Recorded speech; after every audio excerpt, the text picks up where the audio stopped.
sir. Sa Lalamove po ito?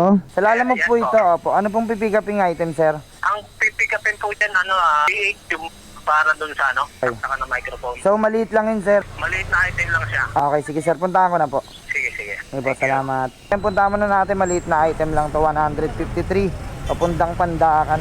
Few inches later. Sir, hello po. Sir, kayo yung sa Lalamove, di ba? Yung pipick up yung katatawag lang. Opo, tumawag po ako pinakancel kanina.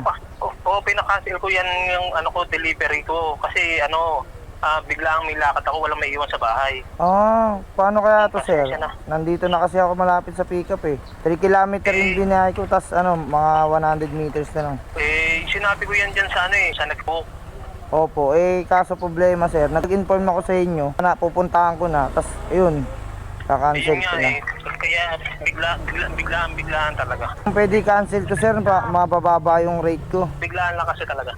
Sayang naman gasolina ko, sir. Palis kasi ako, biglaan lang. Kasi tulad niyan, nakabahala na ako eh. Yung talagang hindi mo inaasahan. Yung parang wala talaga naman sa isip mo. Talagang biglaan lang. Parang ganon. O sige, sir, intindihin ko na lang po, sir. Pero sana sa susunod kasi katulad niyan, sana di na maulit sa ibang rider, sir. Sayang yung gasolina eh. Oo. Naintindihan ko naman.